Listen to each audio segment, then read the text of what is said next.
Bonjour à tous, bonjour à toutes. Nouvelle capsule vidéo, nous continuons notre approche progressive du signe sémiologique et je vais vous présenter maintenant un autre modèle qui est le modèle de Peirce. Mais avant ça, je vous fais de nouveau un rappel, c'est assez classique comme démarche, de ce que nous avons vu dans la précédente capsule. Trois choses essentielles qui s'affichent à l'écran. Les signes linguistiques sont arbitraires et discrets, la base de la théorie sociologique du signe. Les signes sémiologiques, au contraire, sont souvent analogiques et continus. Et puis, comme le disait Barthes, la raison d'être de nombreux signes sémiologiques n'est pas de communiquer. On se rappelle ça et on aborde maintenant le modèle de Peirce qui s'affiche à l'écran pour vous. Peirce était un logicien. Que nous dit-il? Il essaye de faire une classification des signes. C'est intéressant parce que cette classification a certains points communs avec la classification de Saussure, et en tout cas, il y a des liens, des rapports entre ce qu'il appellera Peirce le symbole et ce que Saussure appelle le signe.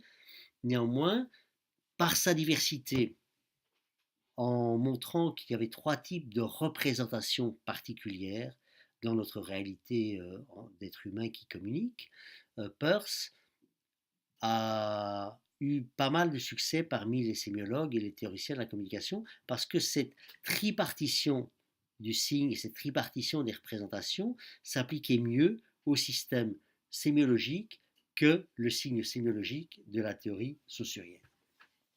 Alors que nous dit Peirce? Regardez à l'écran, Peirce distingue l'indice de l'icône et du symbole. Il nous dit que l'indice est quelque chose d'assez lié à la réalité. Par exemple, la fumée est l'indice du feu. Si je suis dans un chemin forestier, je vois les traces d'un animal, et bien les traces de cet animal m'indiquent un certain nombre de choses sur l'animal qui est passé.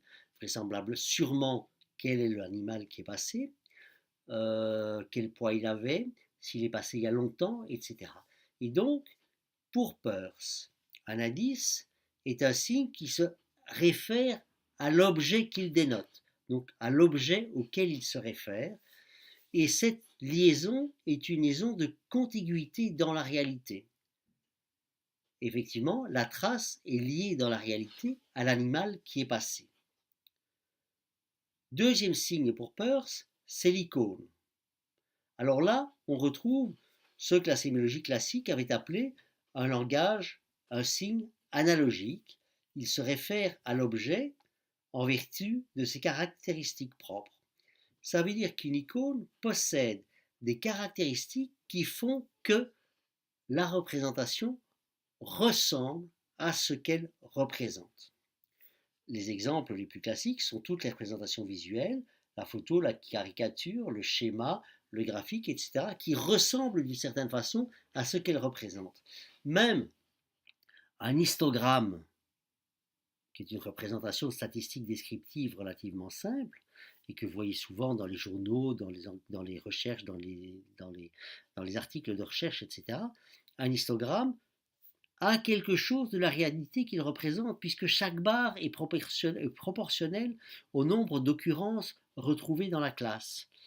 Plus la barre de l'histogramme est grande, plus il y a de sujets ou plus il y a de réponses dans cette classe représentée par cette barre. Prenez un diagramme en quart de tarte ou en camembert, la surface du camembert est proportionnelle au nombre de données représentées dans cette représentation statistique. Ça veut dire que le degré de ressemblance, le degré d'analogie peut être relativement fort comme dans une photo, ou il peut être beaucoup moins fort comme dans un diagramme statistique, une représentation en quart de tarte ou en camembert, mais néanmoins, entre le camembert et ce qui est représenté, il y a certaines caractéristiques propres qui sont conservées. Il y a une certaine relation d'analogie entre la représentation et ce que la représentation représente. Peirce dirait entre la représentation et l'objet qu'il dénote. La troisième catégorie, c'est le symbole. C'est un signe qui est constitué simplement parce qu'il est utilisé et compris comme tel. Et donc, d'une certaine façon, cela revient un peu à dire que le symbole est comme le signe linguistique. C'est un signe arbitraire et il ne vaut comme signe que parce qu'il y a une convention qu'il a établie comme signe. Et c'est cette convention qui fait que tout le monde peut l'utiliser et le comprendre comme tel. Et donc, le signe linguistique est un bon exemple de symbole dans la théorie de Peirce ou dans le cadre ou dans la classification que propose Peirce. Il faut faire deux remarques. La première, c'est que un symbole et donc un signe, c'est presque la même chose, mais pas tout à fait.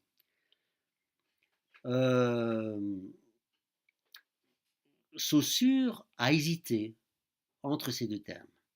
Il a hésité, puis il a dit explicitement dans son cours, vous le lirez dans l'article, il a dit je choisis le mot signe plutôt que symbole parce qu'un symbole risque encore de faire penser aux gens que le signe, que le symbole a quelque chose à voir avec ce qu'il représente. On peut dire qu'un drapeau est le symbole d'un pays. On peut dire que, ouais, bon, je ne sais pas, un drapeau est le symbole d'une organisation. Un fanion peut être le symbole d'un club de football, etc. Et donc, on pourrait dire qu'il y a dans le mot symbole toujours le rappel de ce qui est désigné par le symbole. Et pour éviter cette confusion, pour être sûr de pouvoir faire comprendre aux gens qu'un signe était entièrement arbitraire, Saussure a choisi de ne pas utiliser le mot symbole.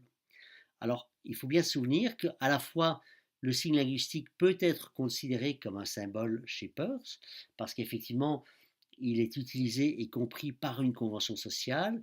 On ne connaît le sens d'un mot que par apprentissage, à partir du moment où on a appris et intériorisé la convention, mais le symbole peircien ne se superpose pas entièrement au signe saussurien et qu'au contraire Saussure a explicitement expliqué pourquoi il se refusait à utiliser le mot symbole.